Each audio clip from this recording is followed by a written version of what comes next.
रमेश प्रभाकर सातारकर गॅस्ट्रोएंट्रोलॉजिस्ट आहे. संभाजीनगरमध्ये गेले 30 वर्षापासून वैद्यकीय व्यवसाय करतो.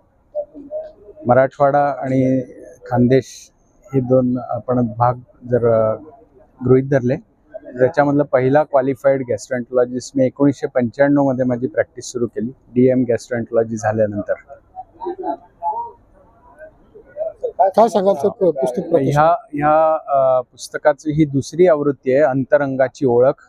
हे पुस्तक माझ्या पेशंट्ससाठी आणि सामान्य जनतेसाठी लिहिलेलं आहे, ज्याच्यामध्ये मराठीतून पचनसंस्था आणि लिव्हरचे विकार याच्याबद्दल माहिती दिलेली आहे.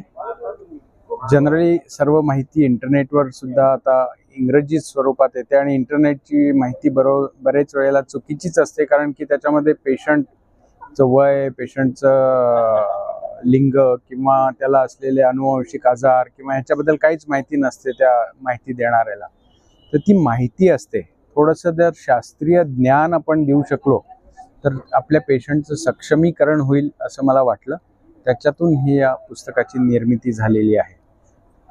मी प्रयत्न केला आहे की अत्यंत सोप्या भाषेमध्ये याच्यातून रुग्णांना वेगवेगळे पचनसंस्थेचे शरीर रचनेपासून, कार्यापासून आजारांपर्यंत हे माहिती आपल्याला जर देता आली तर चांगलं होईल, म्हणून त्या दृष्टीने हे पुस्तक मी द्वितीय आवृत्ती छापली आहे. पहिल्या आवृत्तीचं 1000 कॉपीज संपल्या. त्याच्यातून मिळालेली रक्कम आम्ही सर्व वंचित मुलांच्या शिक्षणासाठी वापरली आणि या दुसऱ्या आवृत्तीचं जे काय आम्हाला मिळेल ते संपूर्ण रक्कम आम्ही नर्मदालय, भारती ठाकूर यांच्या नर्मदालय ह्या आदिवासी शाळेला डोनेट केलेली आहे.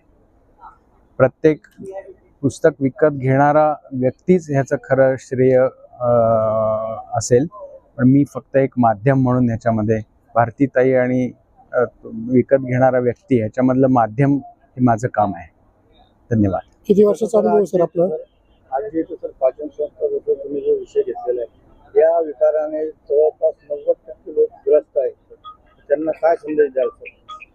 सर्वात महत्त्वाचं म्हणजे आपली जीवनशैली कशी आहे आणि कशी असायला पाहिजे याच्यावरती आपण फोकस केलं पाहिजे.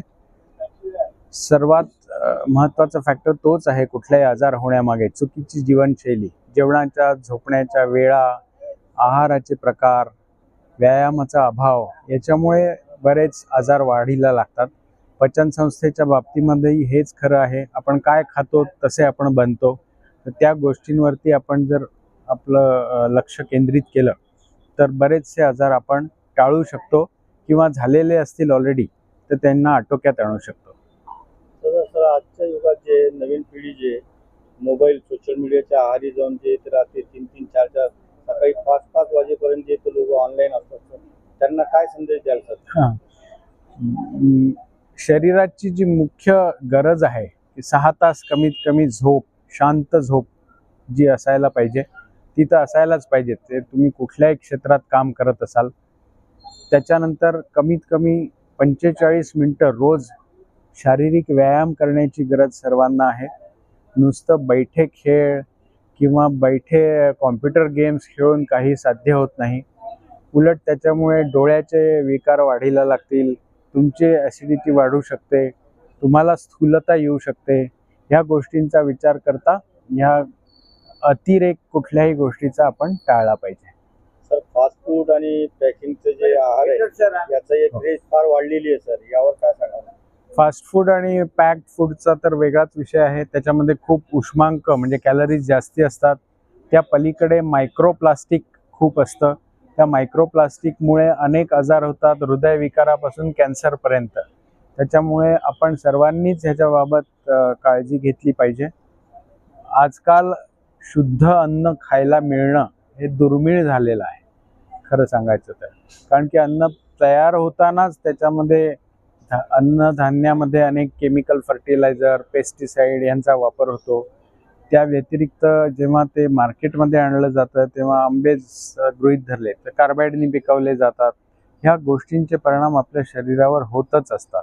ते फक्त आपल्या लक्षात येत नाही, पण आपल्याला चॉईस पण नसतो अनेक वेळेला.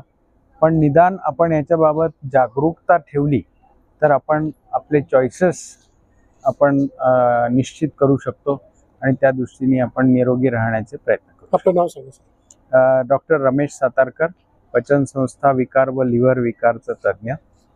Subscribe now and press the bell icon. Never miss an update.